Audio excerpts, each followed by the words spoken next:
we haven't actually talked about your special training. No. And why it is that you do have some parallels with Duncan O'Finian.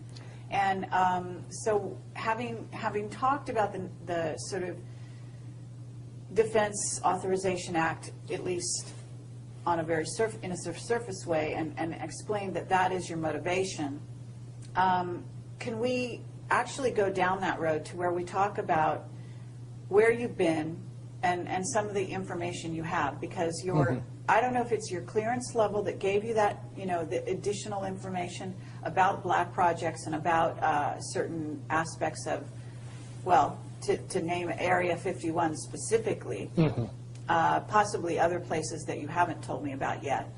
Do you want to go, you know, start down that road slightly? Sure. The level of secrecy and secret facilities and the capabilities of our nationally kept secrets would shatter most people's imagination of what is possible.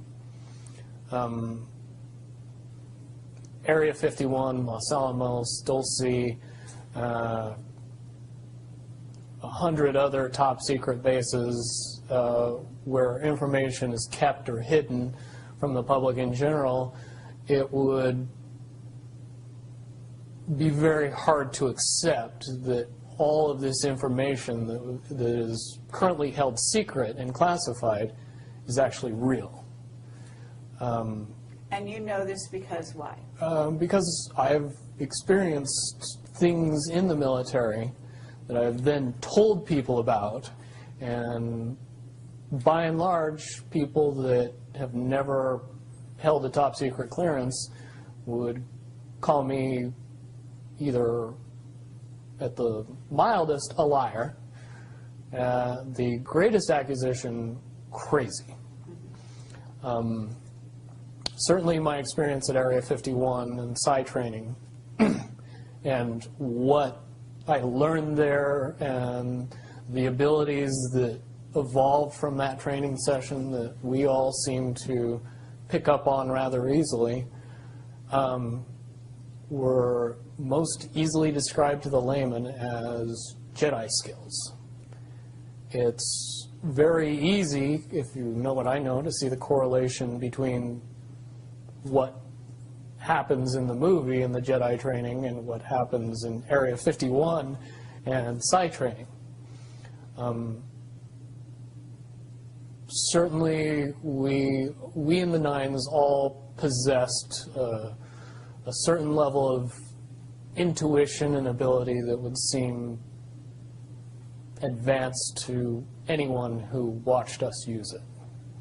Can you elaborate on what you may have come across? Because if you're using these abilities, you're in Area 51, at what level did you go down to, or whatever? Are you aware of off-world craft? And I mean, you know what's out there I'm not sure how much you know about Camelot, but I assume that you know the general amount of information on the internet. What can you substantiate having personal sort of knowledge of?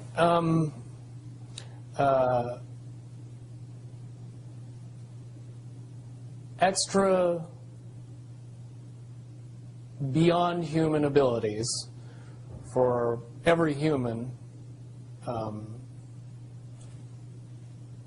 not subject to popular belief, but we as human beings are far more capable of using many, many advanced skills beyond 5 senses. With a little bit of training and the knowledge that it was actually possible, most people could accurately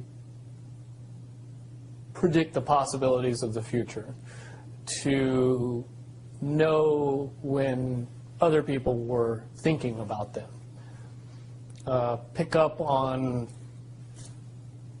what is easy to describe as reading people, where you don't really need to use your 5 senses to be able to know what somebody else is thinking or feeling.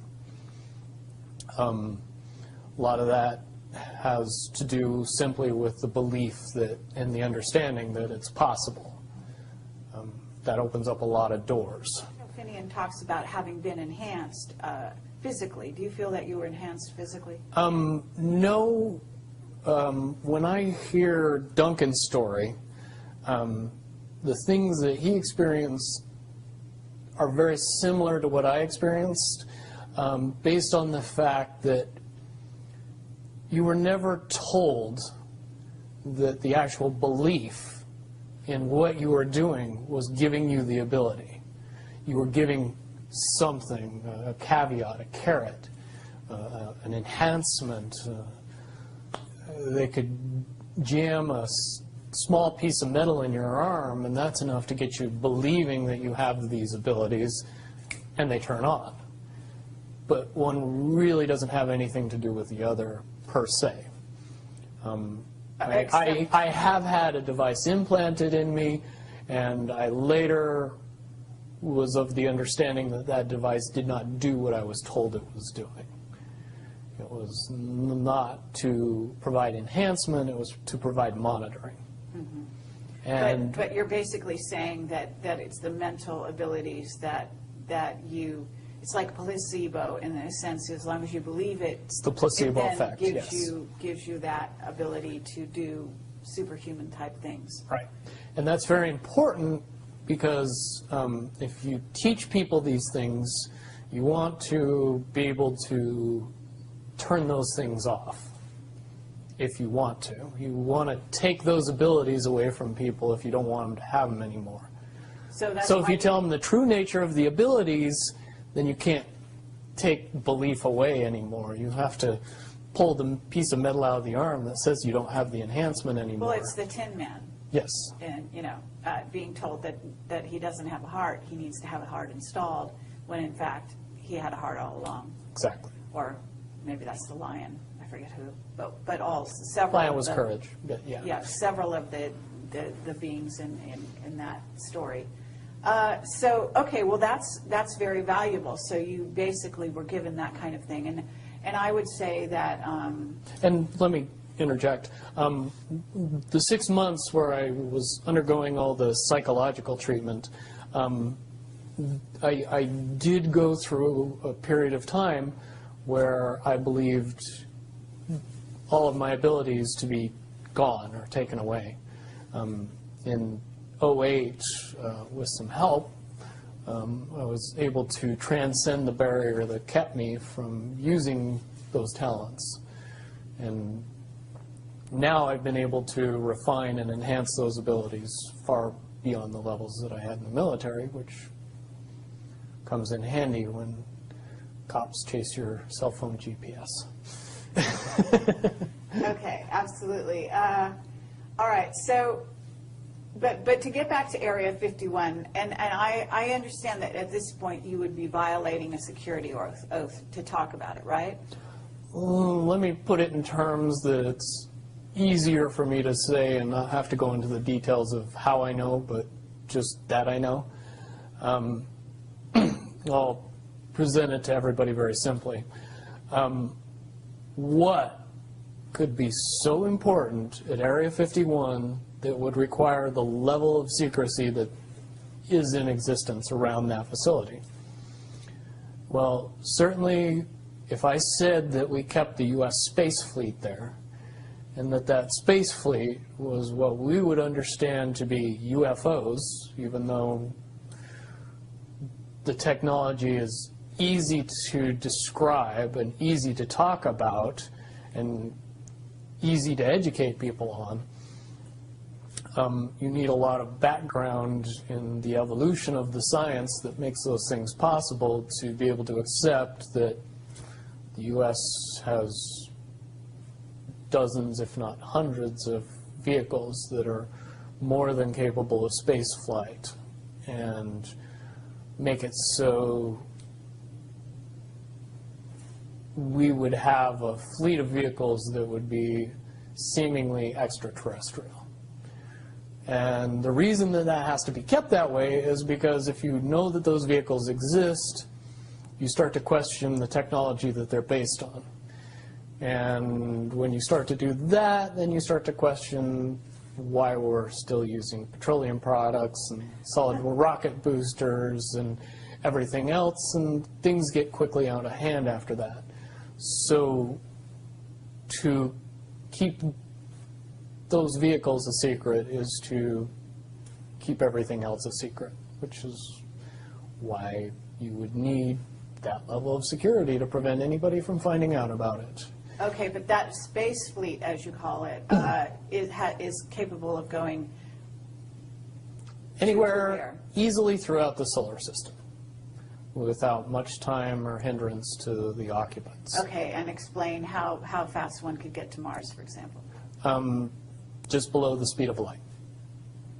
Okay, but in an hour? A day, I would A day. say would be more reasonable. Okay. Incredibly fast. Okay, have you seen these vehicles yourself? I've seen one type of one vehicle. Okay. And compared to when I saw it, which was more than 10 years ago, and what should exist now, I would say that it was a tinker toy bucket of parts compared to what we should have in existence now, based on the evolution of the technology that I know. As far as the off-world bases, I do not possess any personal knowledge. I do, however, believe in and have seen information that would suggest that anybody with a decent telescope could take a look at both the surface of the moon and the surface of Mars and see some things that look very terrestrial. Sure. And things that didn't exist 20, 30 years ago. One of the caveats that I do have some personal information that I did get personally involved in was some information that had to do with the stargates and looking glass, and more specifically the 2012 problem with those projects. I guess, popular opinion of what's out there right now is that the project was shut down because there was a problem when we approached 2012.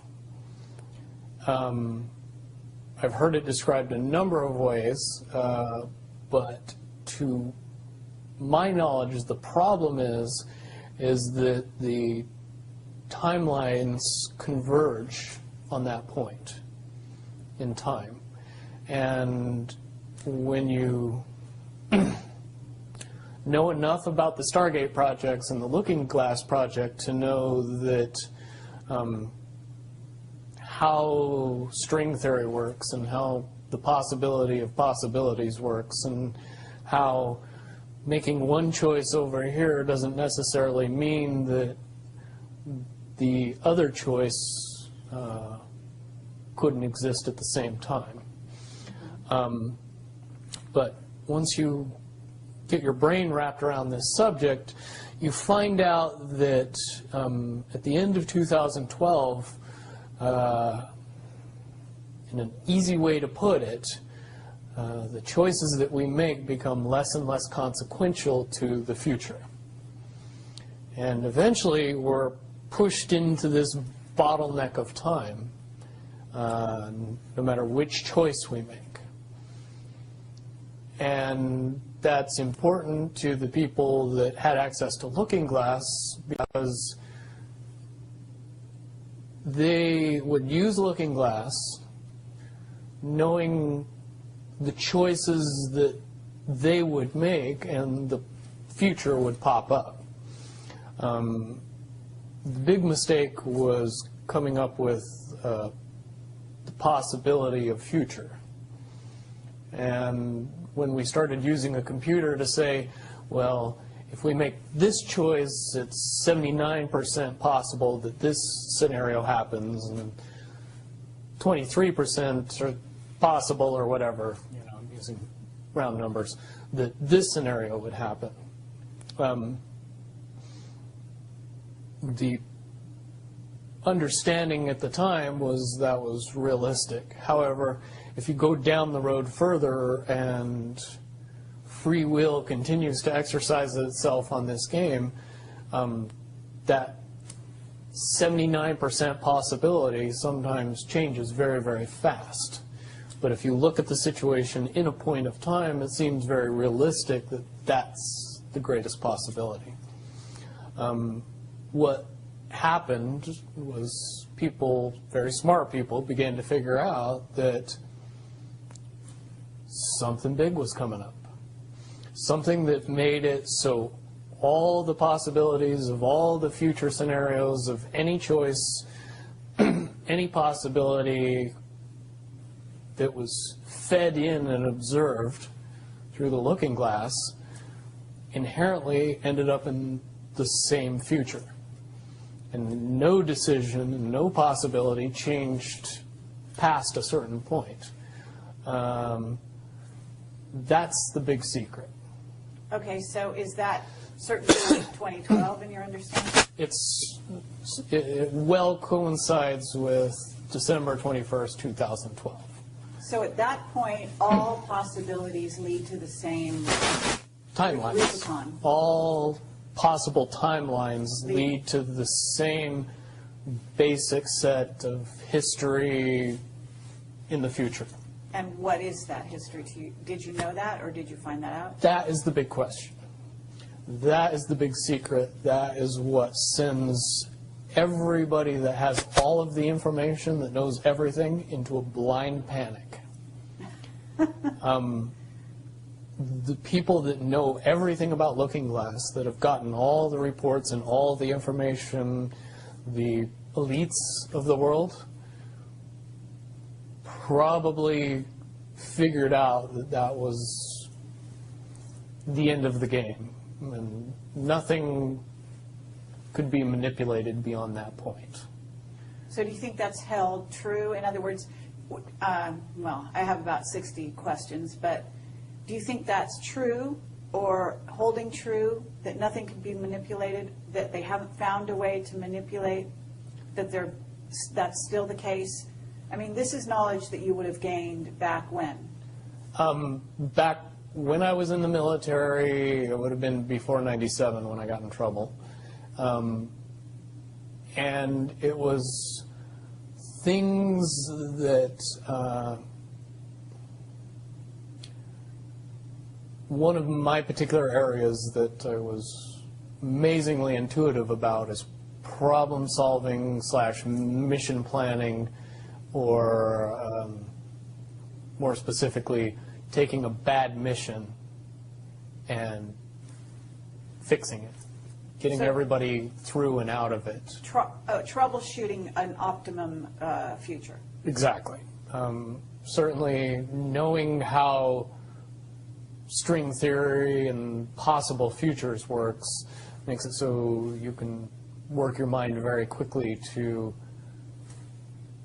see the reality of what's happening and decide what decisions need to be made to change it for a particular outcome.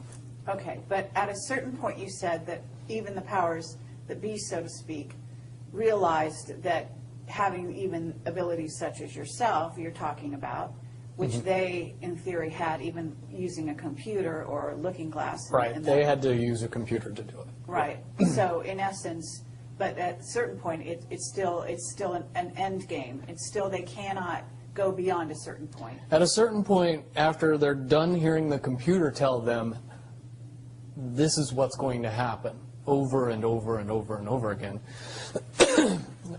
all they become focused on is, how do we fix it? Why? What is this that's going to happen? The you know that? inevitable contraction of the timelines. But what does that mean for this reality? Do you know that? I don't know that. What I do know is that I was called in and asked to solve this problem, this timeline contraction problem. And I eventually did my due diligence and did all the investigating and basically only had one piece of information, and that was reinforcement. The computer's right. The timelines will contract down to some inevitable thing that you guys won't tell me about, so I can't help you. But what you're basically, you came back with was, it is inevitable, whatever it is. There is an inevitable event. It's been forecast, it's been predicted, it's been fed to us in a slop trough of what they want us to believe will happen. But they don't actually However, know. they don't actually have control over what happens. They only have control over the reaction, and it seems that no matter what they tried to do to cause their desired reaction, it's going to have an opposite effect. Interesting. Now, it's much, much easier for me to explain today what that process is as opposed to back then. But if I had to give it a name, I would say it's the awakening process. It's an evolution of consciousness that cannot, will not, and no matter what decisions or possibilities are injected into the equation, eventually it all resolves down to us all learning the truth and becoming aware of this massive dam of lies that has been built that keep us from knowing massive volume of information that we should otherwise possess. Okay. Well, that's very, very monumental to be told that from a person in your perspective, who's had your background and your exposure. Is it your understanding that the notion that looking glass has been, that there are various looking glasses around the globe supposedly, that according to Dan Burish were shut down. Is it your understanding they're actually not shut down? I believe that they're shut down because they are all saying the same thing, and they're completely useless at this point. Is what you're saying. Right. It's like the Wicked Witch, looking into the magic mirror and always getting the same answer. Well, if you were always getting the exact opposite of the answer that you wanted, you'd stop talking to the mirror. And that's essentially what happened with Looking Glass, is no longer, not only did they not want people to use it anymore because they knew it was just going to burp out the same thing, but at the same time they didn't want anybody else to know what it was saying, I'm sure. Because they would lose control. Because that information was of a monumental concern when I was in the military about how to prevent this inevitability. Now, at first I thought it was end of the world. Now I see end of the world as end of their world. Well said. Okay. But are you aware, do you know the difference between Looking Glass and the yellow cube? Yes. Okay. And are you aware of what happened to the yellow cube and how it was used and so on? I believe that the yellow cube still exists. I can't say for certain if it's on this planet, but I would say that it's definitely protected from use at this point. Okay, well that coincides with the testimony we got. Can you also verify that leaders of... But let me say one thing about the yellow book and its differences with Looking Glass. The yellow cube or the yellow book would give you your possible future. Yes. So it took basically the choices that you would inherently make along a timeline and tell you what that timeline would be, given that you made all the choices that your brain would make. Well, this is exactly what I was just going to ask you. What we were told is that leaders of governments and so on, people in high places, politically, would use this to try to see their most optimum future and then follow those. So they were using it to enhance their wealth, et cetera, Yeah. in a very egotistical way. And that was part of the problem with it. And that supposedly one of the specific things we were told had to do with Hillary. Are you aware of any of that? You mean the 2012 prediction for her? Well, will you tell me what you know? I don't have any first-hand knowledge of this. This is all back alley information. But one of the last predictions that was put out by the Yellow Cube was that, for all intents and purposes, and this is just my level of understanding, is that Hillary Clinton would be president in 2012. And when the Yellow Cube is involved, it leads me to question what I know about looking glass and string theory along with that. The first question that anybody that knew anything about the process would know is who was using the cube Right. when it made that prediction. If I knew that, then I could tell you why it would predict what it predicted. Wasn't there also an issue with, I'm not sure, but in using the Yellow Cube, Yellow Book, however you want to term it, that they actually had to use it through an intuitive who had a high vibration, had to be in the vicinity to, in a sense, be the go-between between the person who wanted to use the cube Right. and the cube itself, because normally they didn't have the vibration necessary. Correct. And that is a process that would prevent anomalies from popping out in predictions.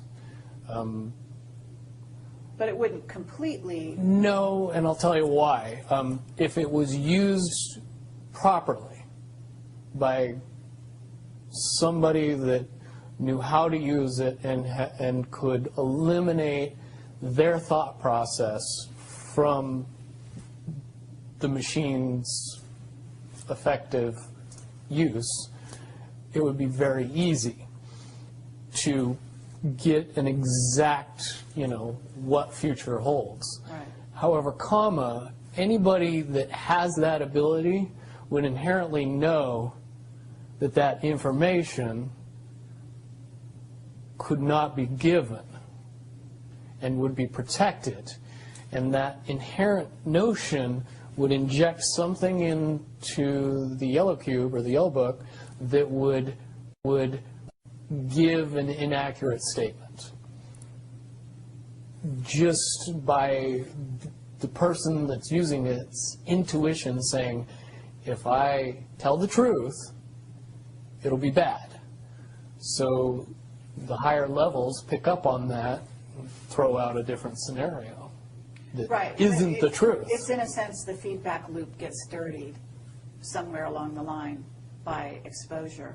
And that's why those pieces of technology should have never been used by humanity in its current level of understanding. Because for all intents and purposes, the technology doesn't work right when we use it. Right, I totally get that. Okay, so to get back to looking glass and possible features that they do converge, and the notion of, is there anything else that you can tell us, that you would want to tell us about that and the rest of the laundry list of sort of information that you had directly to either for yourself or through someone that you had vetted? The biggest cherry on top of all this conversation would be a synopsis to say that if if I could convince everybody out there that for all intents and purposes, what we believe to be true eventually becomes true. If somebody convinces us that a major disaster is going to happen in the very near future, a major disaster happens in the very near future. If we don't buy into that fear and accept that there is really nothing that we know is going to happen, and accept of whatever happens, that makes the convergence of the timelines happen as naturally as possible. Any attempts to try to go away from this one inevitable conclusion, I again see as a new beginning, an end of this reality, the beginning of something that we can't even possibly understand based on the level of our beliefs currently. But when all that information comes flooding out, there's going to be no denying what's true and what's a lie or what's illusion. We won't have the choice to believe that 9/11 happened because of a bunch of terrorists, because we'll know exactly what's happened. Basically what we're experiencing right now is two master chess players sitting at the board. And one of them looks down at the board and sees that he's in checkmate in 7 moves. And he looks across at his opponent, and he knows that his opponent sees it too. So there's no getting out of it. So at this point, the loser can only prolong the game. The game, both players know the game is over. It's only a matter of time before he does this, and then you're forced to do this, and then he's forced to do this, and eventually checkmate. We, as a race, if we could understand that the game is over, that based on the rules of the game, the bad guys have already lost, the good guys have already won. Yes, there's moves left on the table, but those moves are being forced by the player that is going to win. The only way that checkmate can't happen is if the player that's winning makes a mistake. But from all of the information that I've gathered, all of the information that's been given, all of the information that's been vetted to me, it seems pretty obvious that the good guy player on the side of the chessboard knows exactly what has to be done to win the game. And so at this point, any mistake would be all but impossible. But again, you really have to understand the game to know that the guy that's losing is lost. And I'm sure most people sitting watching a chess match between two advanced chess players know the game's over long after the two players know it's over, because they can't see the board and see that there's only 7 moves left. Okay, but when we come to this convergence, and again, you've seen, or the looking glass has seen, up to that point. Now, let me say why I believe that it comes down to one inevitability, is because I was entrusted in getting it down to 2 possibilities. And I've heard both of those possibilities talked about in massive proportions, the good and the bad.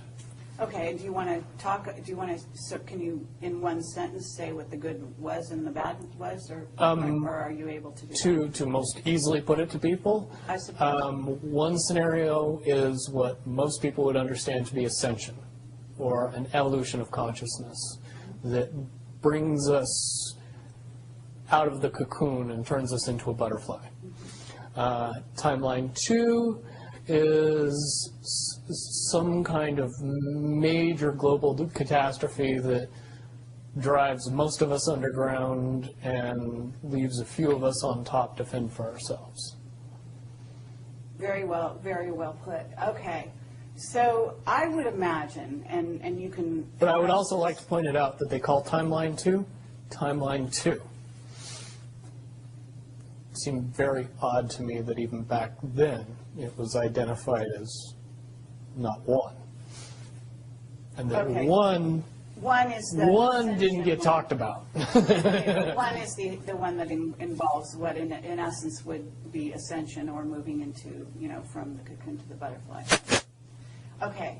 But I believe, based on what you're telling me, that they would have used a lot of people like you that had a proclivity for being able to see the future, you know, to be what is a sort of an advanced psychic remote viewer, whatever you want to call that, and looking glass, to posit these potential futures, to go up to that point and to view it, and that you're just one of many. Wouldn't you agree? I would agree. And back in 1991, when I began my little adventure in the military, I would say that it was pretty obvious that there wasn't very many of us. However, you go 20 years into the future, and you find out that it's coming to the point where there's a lot of people that have that ability, that are inherently realizing that ability, and are able, through some unknown extraordinary means, to develop that ability inside themselves without any outside help or assistance. And it's quite obvious that as far as advanced intellectual abilities, as far as simple intelligence levels, and cognitive skills of the human race has increased exponentially in the past 20 years. And people that were 10 years old in 1991 are now 30 years old and fully awake and conscious of this burning inside that says, I am a lot more than what I see in the mirror. Absolutely. Okay. I do have a question in regard to what the military-industrial complex has been working on. Because with the knowledge that you say they have, assuming that they have this level of knowledge that you're talking about, right? In other words, of the timelines converging and the fact that there was going to be something. And I don't know if you saw the movie or the TV show Fast Forward. I mean, but there's been so many possible, scenarios in that regard. But one of the things that goes on is they are very busy building underground bases, supposedly underground cities. And so they seem to be hedging their bets for the negative timeline and putting their emphasis there. And would you say that that is because why would somebody want something negative to come true? Well, of course, the Illuminati have a program that they're working on in that regard. But basically, the sort of well-meaning military that just goes after contingencies, and is just working towards a future that they want to prevent or deal with when it comes. Can you explain why they have been hedging their bets to such a degree on the negative? It's very simple. They're insane. And beyond insane, they have literally deluded themselves into believing that they can somehow manage to get away with what they're trying to get away with. There is a distinct lack of reality in that thinking. Okay, what about the notion that CERN, for example, is engaged in trying to beat that game, as you call it? I would say, look at the problems CERN has had. The crazy little things that have kept that project from moving forward.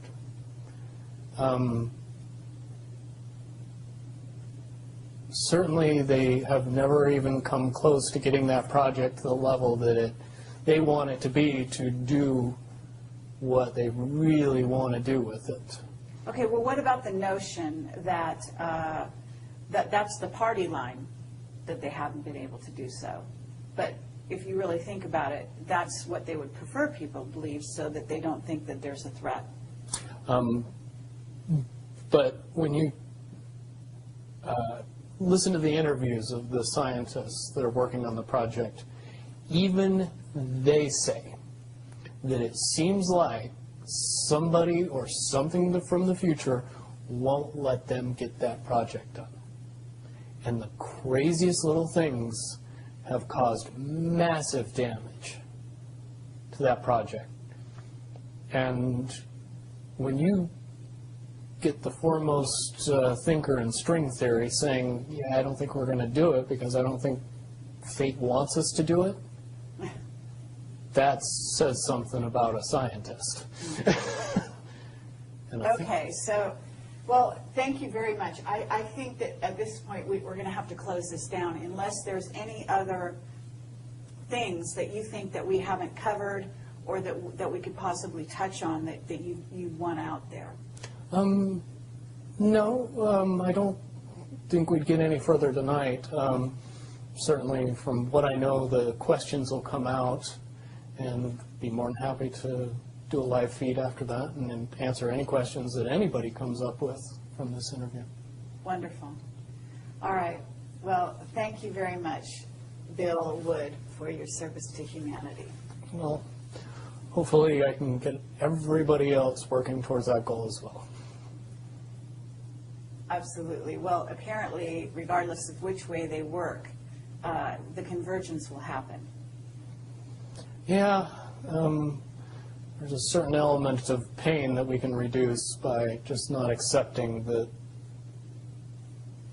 we don't have choices in the matter. And sitting back and waiting for the aliens to fix everything isn't going to help. Absolutely. If we are inevitably coming to a rising consciousness, we should start trying to elevate our consciousness as fast as humanly possible and make that transition a lot easier when it comes.